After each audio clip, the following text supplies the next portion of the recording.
कहा यहाँ पे, ठीक है कि हमारा जो टॉपिक है उसका क्या है, प्रोपोर्शन है। देखो तो सबसे पहले हम लोगों ने जो पढ़ा वो क्या पढ़ा दोस्त मेरे, रेशियो। रेशियो के अंदर में हमने सारे टाइप कवर कर लिए। अब उसके बाद दूसरा हमारे सामने जो हो जाता है वो क्या हो जाता है, प्रोपोर्शन हो जाता है। क्या हो जाता है मेरे भाई, प्रोपोर्शन। तीसरा जो हो जाता है वो हमारे सामने हो जाता है एजेस, और चौथा हमारे सामने क्या हो जाता है, पार्टनरशिप हो जाता है। ठीक है, अगर हम यहाँ देखें तो दोस्त मेरे यहाँ पर मैं आपको साफ बता दूं, ये हमारा कवर है, इसको हम बढ़िया से कवर करेंगे। प्रोपोर्शन के अंदर अगर हम बात करते हैं तो कुल मिलाकर यहाँ पर ये चार टाइप होते हैं और ये चारों टाइप आपको देखना होता है। ठीक है, हाँ जी, ये चार टाइप में सबसे पहले क्या है तो बेसिक प्रोपोर्शन के ऊपर में सारे के सारे सवाल हुए। फिर उसके बाद में हो गया जब 3 नंबर्स हमारे सामने क्या हो तो गिवन हो, ये बात करेंगे। ठीक है, जो हमारे सामने 3 नंबर्स दिए गए हो, फिर उसके बाद में हमारे सब 2 नंबर्स दिए गए हो, फिर उसके बाद में यहाँ पर कुछ उसके ऊपर में मिक्स सवाल, और फिर लास्ट में यहाँ पर proportion of addition and subtraction. तो ये हमारे सामने प्रोपोर्शन के कितने टाइप होते हैं, 5 टाइप होते हैं, और बहुत बढ़िया तरीके से पढ़ना। और अगर आपने ये 5 टाइप पढ़ लिया तो इसके बाद प्रोपोर्शन में आपका कुछ भी नहीं बचेगा। समझ में आ गया बात, यहाँ पे कुछ भी नहीं बचेगा, मतलब कुछ भी नहीं बचेगा। ठीक है, बेसिक प्रोपोर्शन है, 3 नंबर गिवन है, 2 नंबर गिवन है, या फिर ये है। अब इसमें हम लोग समझते हैं बच्चों की प्रोपोर्शन होता क्या है। प्रोपोर्शन हमने सुना, सारी चीजें हमने सुनी, प्रोपोर्शन यहाँ पर क्या होता है तो आइए चलिए देखते हैं। प्रोपोर्शन की अगर हम करें मेरे भाई यहाँ पर बात, तो आप देखो हमारे सामने क्या होता है कि जब भी 2 रेशियो हो गए, और जब भी 2 रेशियो हो गए मेरे भाई यहाँ पर ये बराबर होते हैं किसी 2 रेशियो के। जब 2 रेशियो मेरे भाई यहाँ पर ए रेशियो बी जो है मेरे भाई बराबर है सी रेशियो डी के, जब ए और बी मेरे भाई बराबर है सी रेशियो डी के, तो इसको हम कहते हैं प्रोपोर्शन। और इसमें अगर हम देखेंगे तो हम यहाँ पर क्या कहेंगे, देखो इसको लिखने का तरीका जो होता है वो ऐसा होता है, और इसका जो अर्थ होता है वो ये होता है कि ए और बी का जो रेशियो है वो बराबर है मेरे भाई सी और डी के रेशियो के। ए और बी का जो रेशियो है मेरे भाई यहाँ पर वो बराबर है किसके, सी और डी के। ठीक है, इसी के हमारे सामने काफी सारे जो होते हैं वो टाइप होते हैं, और इसी में हमें पढ़ना होता है कि गुरुजी कुल मिलाकर क्या होगा तो 4 टाइप होंगे। ठीक है, मैं आपको बता देता हूँ। सबसे पहला टाइप इसमें क्या होता है तो सबसे पहला टाइप ये होता है कि इन 4 में से किसी भी 3 संख्याओं का मान दे दिया गया होता है, चौथे का मान पूछता है। जो दूसरा टाइप होता है वो यहाँ पर ये होता है कि ये ए बी बी सी बन जाता है, उसमें 2 संख्याओं का मान दे देता है, तीसरे का मान पूछता है। जो तीसरा टाइप होता है वो सभी लोगों के मिक्स के ऊपर में होता है। ठीक है, फिर उसके बाद में जो होता है हमारा चौथा टाइप हो गया हमारे सामने क्वेश्चन बेस्ड ऑन, यहाँ पर आप देख सकते हैं। ठीक है, बेसिक के ऊपर में, फिर इसके ऊपर में, फिर इसके ऊपर में, फिर मिक्स, तो फिर proportion based on addition and subtraction. इसको थोड़ा सा समझाने के लिए हमने यहाँ पर जो है थोड़ा सा बड़ा सुंदर सा इमेज बनाया है, थोड़ी जुगलबंदी आपको यहाँ समझाएंगे तब समझ में आएगा। तो जैसे अगर हम यहाँ लिखते हैं ए अनुपात बी और फिर सी और फिर डी, तो इसका मतलब यहाँ पर क्या होता है तो बोलोगे गुरुजी फर्स्ट प्रोपोर्शन होता है। इसका मतलब यहाँ पर क्या हो गया तो सेकंड प्रोपोर्शन हो गया। इसका मतलब यहाँ पर क्या हो गया, थर्ड प्रोपोर्शन हो गया।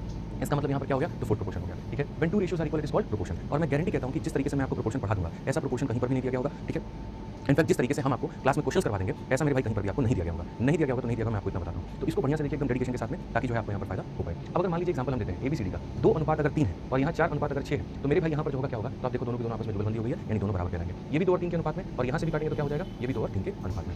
ये किसमें होंगे मेरे भाई 2 और 3 के अनुपात में, यानी ये वाला अनुपात दोनों क्या है तो बराबर है। इसी को हम क्या कहते हैं, प्रोपोर्शन कहते हैं। कि जब इधर की चीज और इधर की चीज बेशक दिख तो रहे हैं 4 और 6, लेकिन आपस में अनुपात क्या है 2 और 3 का है। अगर मान लीजिए यहाँ पर मैं 10 और 15 भी लिख दूं तो 10 और 15 कटने के बाद क्या हो जाएगा 2 अनुपात 3। तो अगर एक तरफ में 2 अनुपात 3 है, दूसरी तरफ में 2 अनुपात 3 होगा, दोनों के दोनों बराबर होंगे, तो ये क्या कहलाएंगे तो ये प्रोपोर्शन कहलाएंगे। प्रोपोर्शन का यहाँ पर कैसे सॉल्व होता है, कैसे क्या अर्थ होता है, वो सारी बातें हम लोग समझेंगे। तो चलिए पहले बेसिक प्रोपोर्शन के ऊपर कुछ क्वेश्चन जो है हम लोग कर लेते हैं। ठीक है, मैं यहाँ पर फिर से बता देता हूँ आपके सामने कि जब हम यहाँ पर ये लिखते हैं कि ए हो गया, बी हो गया, और फिर ये डबल डॉट सी और डी हो गया, तो याद रखिएगा इसको हम लोग कहते हैं फर्स्ट प्रोपोर्शन, प्रथम समानुपाती। इसको हम कहते हैं सेकंड प्रोपोर्शन, द्वितीय समानुपाती। इसको हम कहते हैं थर्ड प्रोपोर्शन, तृतीय समानुपाती। और इसको हम यहाँ पर कहते हैं फोर्थ प्रोपोर्शन, चतुर्थ समानुपाती। आ जाओ, तो प्रोपोर्शन में पहला, दूसरा और चौथा पद दिया गया है, तीसरा क्या होगा, ये पहला पद है, ये दूसरा पद है, ये तीसरा पद है और ये चौथा पद है। अगर हम देखेंगे तो पहले पद का मान यहाँ पर कहा गया कितना है तो 51 है। फिर उसके बाद दूसरे पद का मान कितना हमारे सामने हो गया, और ये जो 108 है बच्चों ये चौथे पद की बारी होगी। तो क्वेश्चन में कहा तीसरे का मान क्या होगा। इसको बनाने के कई सारे तरीके मैं आपको बता देता हूँ कैसे कैसे आप इसको बना सकते हैं। ठीक है, सबसे पहला जो तरीका आप यहाँ लिख सकते हैं वो यहाँ पर ये लिख सकते हैं, एक नंबर का यहाँ पर ये लिख सकते हैं कि 51/68। ठीक है, इन दोनों का जो अनुपात होगा मेरे भाई यहाँ पर x/108 के बराबर होगा। ठीक है, हम यहाँ इसको ऐसे लिख सकते हैं। इसको लिखने के लिए क्या करेंगे, इसको लिखने के लिए करेंगे 17 से 3 बार में, 17 से 4 बार में, और 4 से अगर हम काटेंगे तो कितनी बार में 27 बार में। अब अगर आप इसको ले जाके गुणा करोगे तो 27 × 3 कितना हो जाएगा 81, और 81 हो जाएगा तो इसका मान कितना आएगा 81। कौन सा ऑप्शन है तो जो भी है वो करेक्ट आंसर है।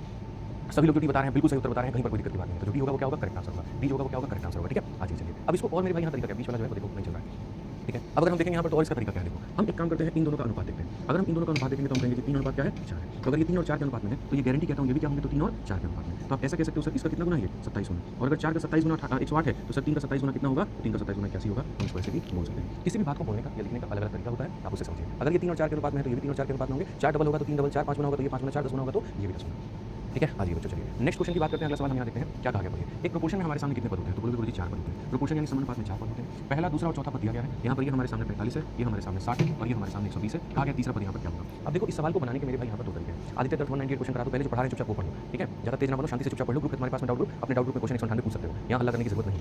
ठीक है, आ जाओ।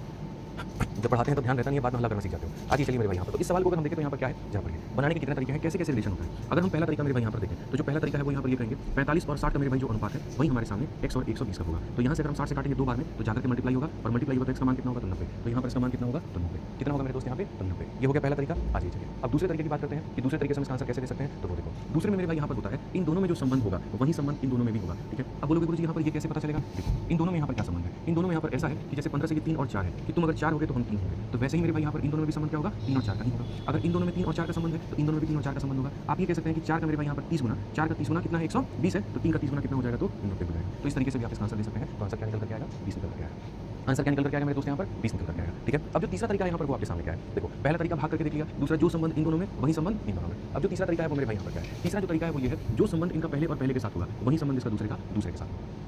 ठीक है, मैं फिर से रिपीट करता हूँ, ये तो और खतरनाक चीज़ है। मतलब यहाँ पर देखो, इसका पहले और पहले का जो संबंध है वहीं इसके दूसरे और दूसरे का होगा। तो यहाँ से जाते जाते संख्या अपने आप की कितना गुना हो गई, 2 गुना। तो फिर 45 भी यहाँ पर जाते जाते अपने आप कितना हो जाएगा, 2 गुना। तो 45 का 2 गुना कितना हो जाएगा दोस्तों यहाँ पे। तो आप यहाँ पर बिना गुना भाग किए भी अपना उत्तर दे सकते हैं। आप यहाँ पर ज़्यादा बिना गुना भाग किए भी अपना उत्तर दे सकते हैं। अब आप सोचिए मेरे भाई, यहाँ कितने खूबसूरती के साथ आपने सवाल को उत्तर देंगे, कितने खूबसूरती के साथ है। आप समझ रहे हैं मेरी बात को यहाँ पर कि गुरुजी ये कितना हो गया डबल, तो ये भी कितना हो जाएगा डबल। ऐसा नहीं है कि यहाँ किसी भी सवाल को बनाने का एक ही तरीका होता है, नहीं। आपको एक आता है इसका मतलब ये नहीं कि एक एग्जिस्ट करता है, तरीके काफी सारे हैं। आप अगर सीख लेंगे तो फायदा उतना ही हो जाएगा। ठीक है, आइए चलिए यहाँ पर हम पढ़ते हैं क्या कहा गया। एक प्रोपोर्शन में the product of first and fourth number is 70 and that of second and third number is इतना, क्या होगा। जब भी हम सबसे पहले प्रोपोर्शन की बात करते हैं तो हमारे सामने यहाँ पर ये हो जाता है मेरे भाई। ठीक है, इसको जब हम लिखते हैं तो यहाँ पर a अपॉन में c हो गया और ये बराबर हो गया किसके, सॉरी a अपॉन में b हो गया और ये बराबर हो जाएगा कितने के, c अपॉन में b। जब इसको हम हल करते हैं तो ये a हो जाता है और क्या हो जाता है b, और ये हो जाता है b और c। तो product of first and fourth number और ये सेकंड एंड थर्ड नंबर। तो क्वेश्चन में क्या कहा गया, तो क्वेश्चन में कहा गया product of first and fourth number, पहले और चौथे का जो गुणनफल है वो कितना है, मतलब यहाँ पर 70 है। पहले और यहाँ चौथे का गुणनफल कितना है, 70 है। दूसरे और तीसरे का गुणनफल, दूसरे और तीसरे का जो गुणनफल है वो कितना है, 3.5 y है। तो क्वेश्चन में y का मान, इसको हम हटाते हैं तो यहाँ पर मेरे भाई 10, 35 से काटेंगे 2 बार में, 2 × 10 मेरे भाई यहाँ पर 20 हो जाएगा, और 20 हो जाएगा तो y का मान कितना होगा, ऑप्शन नंबर 3। तो जैसे ये सब बेसिक क्वेश्चन के ऊपर मैं आपको करा रहा हूँ, जो उसकी परिभाषा के ऊपर मुझे आधारित है, जो बेसिक इसकी परिभाषा होती है ना उसके ऊपर, मैं अपॉन बी बराबर सी अपॉन डी तरह से करके हमने बना दिया। आज की क्लास इतनी इंटरेस्टिंग लगी तुमको, इतना मजा आया जितना तुमने एक्सपेक्ट नहीं किया होगा। यार ये वाला टॉपिक इतना आसान है, हमें तो पता नहीं, बताया गया था। ठीक है, प्रोपोर्शन लोग पहली बात तो अलग से पढ़ना नहीं चाहते, उनको लगता है रेशियो प्रोपोर्शन एक ही है। नहीं है सर, प्रोपोर्शन अलग है, रेशियो अलग है, पहली बात। और दूसरी बात इतना आसान जितना एक्सपेक्ट नहीं कर सकते, मैं जब कराऊंगा तो आप देखिएगा यहाँ पे। ठीक है, आ जाइए। In proportion the product of the first and fourth number is 120 and second and third number is इतना। तो याद रखिएगा, पहले और चौथे का प्रोडक्ट दूसरे और तीसरे के बराबर होता है। प्रोपोर्शन में याद रखिएगा, पहले और चौथे का प्रोडक्ट, मेरे भाई यहाँ पहले का और चौथे का जो प्रोडक्ट होता है वो मेरे भाई दूसरे के और तीसरे के प्रोडक्ट के क्या होता है, बराबर। अपने दिमाग में याद रखिए। तो सवाल में साफ तौर पर कहा गया फर्स्ट एंड फोर्थ, पहले और चौथे का प्रोडक्ट कितना है, 120 है, और सेकंड और थर्ड मेरे भाई जो है वो कितना है, 5x है। तो जल्दी से बताइए इसका मान क्या होगा। भाई साहब सीधा सीधा बताएंगे गुरुजी 24। कौन सा ऑप्शन होगा जी, ऑप्शन नंबर ए होगा। कौन सा होगा, ऑप्शन नंबर ए होगा। समझ में आ गया बात यहाँ पे, आ जाओ चलो नेक्स्ट क्वेश्चन लेते हैं। 5 नंबर सवाल, प्यारा सा सवाल है यहाँ पर। क्या कहा गया सर, कहा गया 4 distinct positive number A B C D are in given order and are in proportion. तो मेरे भाई इसमें से कौन सा सही नहीं है। ठीक है, ए बी सी डी अगर समान अनुपात में है तो इसमें से कौन सा कथन सही नहीं है। आइए मेरे भाई यहाँ पर ए हो गया, बी हो गया और उसके बाद में सी हो गया और डी हो गया। इसका मतलब यहाँ पर क्या होता है, इसका मतलब यहाँ पर ए अपॉन में बी जो होगा बराबर हो जाएगा सी अपॉन डी के। तो ये हमारा सही कथन है, इसमें से मुझे पता करना है कौन सा कथन सही नहीं है। आइए ठीक है, अगर हम यहाँ देखते हैं A B C D proportion होता है तो पहले और दूसरे का भाग तीसरे और चौथे के भाग के बराबर होता है। तो यहाँ पर अगर हम देखेंगे तो मेरे भाई बी और ए का जो भाग होगा वो बराबर होगा डी और सी के भाग के, डी और सी के भाग के। तो अगर आप देखो ए के सामने सी और बी के सामने डी, ए के सामने सी और बी के सामने डी, यानी ये संभव है, ये हो सकता है, इसमें कहीं पर कोई दिक्कत की बात नहीं है। ठीक है, कोई परेशानी की बात यहाँ पर नहीं है, कोई इशू मेरे भाई यहाँ पर नहीं है। बताइए हेलो, अभी क्लास में हूँ मैं, शाम को पहुँचूंगा 6-7 बजे। आइए फिर उसके बाद में यहाँ देखते हैं, अगर ये संख्याएं हमारे सामने प्रोपोर्शन में है तो इन दोनों का रेशियो के बराबर होगा। तो हम यहाँ पर कहेंगे सी अपॉन में डी बराबर होगा मेरे भाई बी अपॉन में ए के, ये बराबर होगा यहाँ पे। तो अगर भाई मैं देखो यहाँ पे सी अपॉन में डी बराबर बी अपॉन में, देखो सी को डी से भाग करने पे ए अपॉन बी आना चाहिए और यहाँ बी अपॉन में ए आ रहा है। तो यानी यहाँ पर ये प्रोपोर्शन में नहीं हो सकता है। जिसका जो करेक्ट आंसर होगा वो क्या होगा, बी होगा। इसका जो करेक्ट आंसर होगा वो क्या होगा, बी होगा। उदाहरण मतलब मैं आपको सिर्फ इतना कहना चाहता हूँ कि अगर हमारे सामने यहाँ पर ये प्रोपोर्शन है तो इन दोनों का जो भाग है वो इन दोनों के भाग के बराबर होगा। इसको लिखने के कितने तरीके हैं, तो इसको लिखने का एक तो तरीका हमारे सामने ये है। इसको और हम कैसे लिख सकते हैं, इसका भी उल्टा कर दो तो ये बन जाता है। ठीक है, और इसका भी उल्टा कर दो तो ये बन जाता है। तो हम ऐसे भी लिख सकते हैं। ठीक है, और हम क्या लिख सकते हैं, और हम ऐसा लिख सकते हैं, सी को यहाँ लेके चले जाओ, डी को वहाँ लेके चले जाओ तो ए अपॉन में सी बराबर हो सकता है बी अपॉन में डी के, हम ऐसा लिख सकते हैं। और हम क्या लिख सकते हैं, डी को वहाँ लेके चले जाओ, ए को यहाँ लेके चले जाओ तो डी अपॉन में बी बराबर हो सकता है सी अपॉन में डी। ठीक है, तो आप लोगों ने यहाँ पर देखा कि जो मेरे भाई यहाँ पर बात है वो हम एक ही चीज़ को कितने तरीके से लिख सकते हैं। अगर ये लिखा गया है तो एक बार दोनों को पलटी कर दे तो ये हो सकता है, या फिर मेरे भाई ए और डी को आपस में बदला बदली कर देंगे तो ये हो जाएगा, या बी और सी को बदला बदली कर देंगे तो ये हो जाएगा। जब हम ऐसा लिखते हैं तो यहाँ पर क्या होता है ए बी सी डी, तो यहाँ ऐसे होता है ए अनुपात बी और फिर मेरे भाई सी अनुपात डी। जब हम ऐसा लिखते हैं बी ए डी सी तो हम ऐसा लिख सकते हैं बी ए और फिर मेरे भाई यहाँ पर डी और सी लिख सकते हैं। जब हम ऐसा लिखते हैं तो क्या लिख सकते हैं ए सी बी डी, तो यहाँ पर हो जाएगा ए सी और मेरे भाई यहाँ पर बी डी। और जब हम ऐसा लिखते हैं तो क्या लिखेंगे डी बी सी ए, तो यहाँ पर क्या लिखेंगे डी बी सी ए। और इसी शब्द को ऐसे भी लिख सकते हैं मेरे भाई यहाँ पर। ठीक है, कि गुरुजी A B C D proportion में है, B A D C proportion में, तो देखो बी ए डी सी क्या हो गया प्रोपोर्शन में। उसके बाद में ए सी बी डी प्रोपोर्शन में है तो हम ए सी बी डी भी लिख सकते हैं, डी बी सी ए भी लिख सकते हैं। देखो डी बी सी ए भी दिया गया है, डी सी बी ए भी दिया गया है, डी सी बी होगा, डी सी बी भी आपको मिल जाएगा। ठीक है, डी सी बी भी मिल जाएगा मेरे भाई, कैसे मिल जाएगा वही बात है। यहाँ पर आप इसी को एक और काम कर दो, आप इसमें मेरे भाई ये डी तो रहेगा, सी को यहाँ लेके चले आओ। ठीक है, और ये हो जाएगा। अब जरा बताओ यहाँ पर क्या हो जाएगा, तो बोलोगे डी सी और ये बी और ए, तो ये भी देख लिया बन गया, ये भी देख लिया बन गया, ये भी देख लिया बन गया, ये नहीं बना, इसलिए इसका आंसर कौन सा है। और हालांकि हम दूसरा तरीके से भी आपको बता देंगे, तो इतना ध्यान नहीं रखना, ये तो मैं एक्सप्लोर करके बता रहा था, पर्दे के पीछे की कहानी बता रहा था और कोई बात यहाँ पर नहीं। ठीक है, आइए चलिए मेरे भाई यहाँ पर इस सवाल को हम लोग देखते हैं बच्चों, और इस सवाल को यहाँ पढ़ते हैं क्या कहा गया। अगर ए बी सी डी हमारे सामने प्रोपोर्शन में है तो हमारे सामने यहाँ पर इसका मान क्या होगा। ठीक है, A B C D proportion में है तो देखो A B C D proportion होने का मतलब क्या होता है, अगर हमारे सामने A B C D proportion है तो इसका क्या होता है, तो बोलो गुरुजी जो ए अपॉन में पी होगा वो मेरे भाई बराबर होगा सी अपॉन में डी। ठीक है, अब अगर हम यहाँ देखें तो हम यहाँ पर क्या करेंगे, तो हम यहाँ पर मेरे भाई बोलेंगे एम ए का क्यूब हो गया। ठीक है, फिर उसके बाद यहाँ पर क्वेश्चन देखो क्या है कि अगर A B C D proportion में है तो आपका मेरे भाई इन दोनों का अनुपात क्या होगा। ठीक है, यहाँ पर इसके बारे में क्या होगा, इसको भी रखेंगे बोल पे, इसको भी मिक्स में करेंगे, अभी नहीं करेंगे, दोनों घबरा जाओगे, परेशान हो जाओगे, याद रखने इसको बोल हमने रखा है।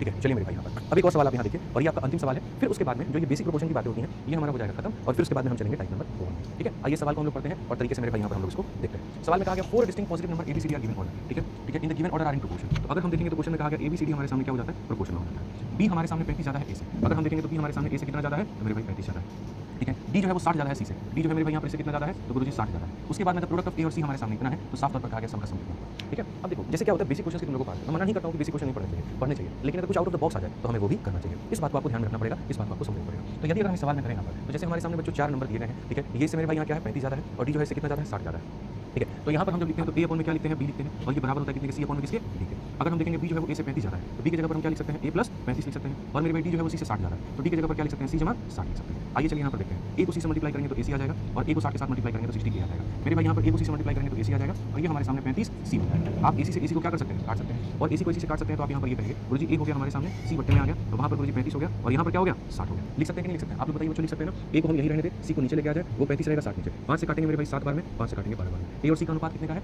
7 और 12 का। यहाँ पर हम इसको क्या कह सकते हैं, 7 के, और इसको क्या कह सकते हैं, 12 के। क्वेश्चन में कहा गया था प्रोडक्ट ऑफ ए और सी इज इतना, यानी अगर हम यहाँ पर देखें तो हमारे सामने यहाँ पर क्या होगा, ए और सी का प्रोडक्ट, ए और सी का प्रोडक्ट 7 के और यहाँ पर 12 के। इन दोनों का जो प्रोडक्ट है वो कितना है, 5 है, 3 है, 7 है, 6 है। समझ में आ गया बात यहाँ पे, ठीक है। अब अगर 7 से हम देखते हैं तो मेरे भाई 7 से 7 बार 49 हो गया, उसके बाद में यहाँ 47 हो गया, 7 का 6 गुना मेरे भाई 42, 7 8 56। आज ये 12 से काटते हैं, 12 से 6 बार में 72 हो गया, और 4 बार में 48। दोस्तों मेरे के का स्क्वायर जो आ जाएगा वो 64 आ जाएगा, तो के का मान कितना आ गया, 8 आ गया, और के का मान 8 आ गया, तो मैं आप गारंटी कहता हूँ कि आप यहाँ पर किसी का भी जो मान है वो निकाल सकते हैं, किसी का भी मान यहाँ पर निकाल सकते हैं। मैं आपको मेरे भाई बता रहा हूँ, किसी का भी मेरे भाई यहाँ पर जो मान है वो निकाल सकते हैं। पहले तो यहाँ पर इन दोनों का अनुपात इसके बराबर था, तो ए और सी की वैल्यू आ गई, इनका प्रोडक्ट दिया गया था, के का मान आ गया। अब आप देखिए कैसे कैसे मान निकलेगा, ए हो गया, बी हो गया, सी हो गया, डी हो गया। ए कितना के है, 7 के, यानी इसका कितना गुना, 7 गुना, तो 7 गुना कितना होता है, 56। सी हमारे सामने 12 के है, 12 बटे कितना हो जाएगा, 96 हो जाएगा। आ जाइए, बी का मान ए से 35 ज़्यादा है, इससे 35 ज़्यादा है, इसमें 35 जोड़ दोगे तो कितना हो जाएगा, 91। और जो डी का मान है वो इससे 60 ज़्यादा है, इसमें 60 जोड़ दोगे तो कितना हो जाएगा, 156। क्वेश्चन में कहा गया इन सभी लोगों का सम जो होता है वो कितना होता है, बता दीजिए। क्या सम बता सकते हैं, 6 और 6 12 और 13, 13 और 6 कितना, 19 से क्या कर दीजिए, 9 हो गया। एक ही ऑप्शन जिसका यूनिट 9 है, तो यहाँ पर यही आंसर होगा, पूरा जोड़ने की जरूरत भी नहीं। ठीक है, तो मजा आया भाई साहब यहाँ पे, ठीक है। तो मैंने जैसे कहा था आपको कि एकदम जीरो टू जीरो हम लोग पढ़ेंगे, जीरो लेवल से मैं शुरू करूंगा, जीरो बनाकर आपको छोड़ूंगा। टॉपिक चाहे कोई भी होगा, हर टॉपिक को आपने इस तरीके से देखा होगा मेरे भाई, आप देखोगे इसमें कि भाई ऐसे तो हमने किया ही नहीं था कभी। इसके पहले मैंने प्रोपोर्शन 1000 दफा पढ़ाया, किसी के ऊपर में 1 मिलियन व्यूज है, किसी के ऊपर में 2 मिलियन व्यूज है, किसी पे तो 5 मिलियन व्यूज है, मैं आपको बताऊं। लेकिन जो मैं अभी आपको करा रहा हूं ऐसा मैंने कभी पहले नहीं कराया। पूरे शीट को दोबारा से रीडिजाइन करना, सभी तरीके से एकदम और नया उसके अंदर लेकर के आना, बदलते हुए पैटर्न को देख करके और ज्यादा अपडेट करना, नंबर ऑफ क्वेश्चंस को रखना, चीजों को और आसान बनाना, ये सारा का सारा मैंने भी आपके लिए शुरू किया है। ठीक है, तो अगर आप यहाँ देखें तो सबसे पहले हमारे सामने मैंने कहा था कि बच्चों यहाँ पर आपके पूरे प्रोपोर्शन में कितने टाइप होते हैं, ये 5 टाइप होते हैं। ठीक है, ये बेसिक प्रोपोर्शन में जो बातें खाली निकल करके आती हैं वो खाली ABCD से बातें निकल करके आती हैं, ABCD वाला ये, और इसके ऊपर में कितने तरह के क्वेश्चन बन सकते हैं वो आपने देखा। 3 का मान देके चौथे का मान पूछ लेगा, फिर मेरे भाई यहाँ पर 2 का प्रोडक्ट और इधर 2 का प्रोडक्ट दे सकता है, ये पूछ सकता है। ठीक है, फिर उसके बाद में जो सबसे लास्ट वाला क्वेश्चन था वो सबसे एक्सट्रीम लेवल का था, वो भी आपने देखा। तो बेसिक प्रोपोर्शन से हो गया आपका पूरा पार्ट कंप्लीट। अब उसके बाद में यहाँ पर आते हैं व्हेन 3 नंबर्स आर गिवन। ठीक है, ये वाला कांसेप्ट हम लोग समझते हैं और ये वाला टाइप हम लोग जानते हैं। इतना मजा आएगा तुम लोगों को, इतना मजा आएगा जिसका कोई हिसाब नहीं है। ठीक है, और यही टाइप है, यही प्रोपोर्शन खत्म हो जाएगा। Type number 2 when 3 numbers are given, जब हमारे सामने कितनी संख्या दी गई बच्चों, 2 संख्या दी गई। ठीक है, 3 संख्या दी गई, तो हम कैसे करेंगे। प्रोपोर्शन जो होता है वो क्या होता है, तो बोलोगे गुरुजी ABCD होता है। ठीक है, मैं हिंदी इंग्लिश दोनों में बोल रहा हूं, समझिएगा। इसको हम लोग कहते हैं फर्स्ट प्रोपोर्शन, इसको हम लोग कहते हैं सेकंड प्रोपोर्शन, यानी यहाँ पर ये प्रथम समानुपाती, द्वितीय समानुपाती, ये हमारे सामने तृतीय समानुपाती, और यहाँ पर ये हमारे सामने क्या हो जाएगा, चतुर्थ समानुपाती। ये 4 समानुपाती हमारे सामने होते हैं। ठीक है, इसमें क्या होता है, एग्जामिनर किसी भी 3 का मान लेकर के चौथे का मान पूछ लेता है। मैं अपने तरफ से आपको एग्जांपल देता हूं, समझिएगा। क्वेश्चन में आपसे कह दिया जाएगा 2 है, 3 है, 4 है, आप मुझे ये बता दो फर्स्ट प्रोपोर्शन की वैल्यू क्या बताएगी। 2 3 4 है, फर्स्ट प्रोपोर्शन की वैल्यू हमारे सामने क्या बताएगी। आइए चलिए नेक्स्ट हम बात करते हैं। 2 हो गया, 3 हो गया, 4 हो गया, सेकंड प्रोपोर्शन की वैल्यू दोस्त मेरी क्या बताएगी। सेकंड प्रोपोर्शन कोई फॉर्मूला तो कुछ हम नहीं रटाएंगे, कुछ भी नहीं रटाएंगे। मेरे पढ़ाने का तरीका बहुत लॉजिकल होगा, बहुत सिंपल होगा, कोई रटना नहीं, सिर्फ लॉजिक, कोई रटना नहीं, सिर्फ लॉजिक। आइए चलिए अब हम देखेंगे 2 हो गया, 3 हो गया, 4 हो गया, और मेरे भाई जो थर्ड प्रोपोर्शन है वो हमारा कितना होगा बता दीजिए। यहाँ सेकंड कितना है वो बता दीजिए, थर्ड कितना है वो बता दीजिए। आइए चलिए मेरे भाई यहाँ पर हम आगे बढ़ते हैं और आगे देखते हैं। मेरे भाई सेम नहीं हो गया, 2 हो गया, 3 हो गया, 4 हो गया, और जो फोर्थ प्रोपोर्शन है वो हमारे सामने कितना होगा। तो यहाँ पर जो फर्स्ट होगा वो कितना होगा, सेकंड कितना होगा, थर्ड कितना होगा, फोर्थ कितना होगा, ये हमारे सामने पूछा है। अब आप यहाँ बोलोगे तो बोलो, कोई रट्टा नहीं है, कोई रट्टा नहीं लगाना, खाली लॉजिक। ठीक है, बोलोगे तो सर लॉजिक लगाएंगे, काम करता हूँ। देखो प्रोपोर्शन में यहाँ पर कितने डॉट होते हैं, तो बोलोगे गुरुजी 4 डॉट होते हैं, तो 4 ऐसे फिर इन द ब्लैंक्स बना दो। क्या बना दो, 4 इन द ब्लैंक्स बना दो, जो दिए गए हैं उनको क्रम के अनुसार लिखा। देखो फर्स्ट के बारे में पूछा है, तो जिसके बारे में पूछा पहले उसको बना दो, और बाकी को उसी ऑर्डर में लिख दो जिस ऑर्डर में दिए गए हैं। 2 3 और 4 भाई कितनी जगह तुम रट्टा लगाओगे, ये बताओ कितनी जगह तुम रट्टा लगाओगे, हर जगह रट्टा लगाते। मेरा तरीका अपना जीवन में कोई रट्टा लगाने की जरूरत नहीं है, कोई फॉर्मूला यहाँ पर लिख रहा है। इसको हम अब आते हैं व्हेन 3 नंबर्स आर गिवन। ठीक है, ठीक है, फिर उसके बाद में जो सबसे लास्ट वाला क्वेश्चन था वो सबसे एक्सट्रीम लेवल का था, वो भी आपने देखा। तो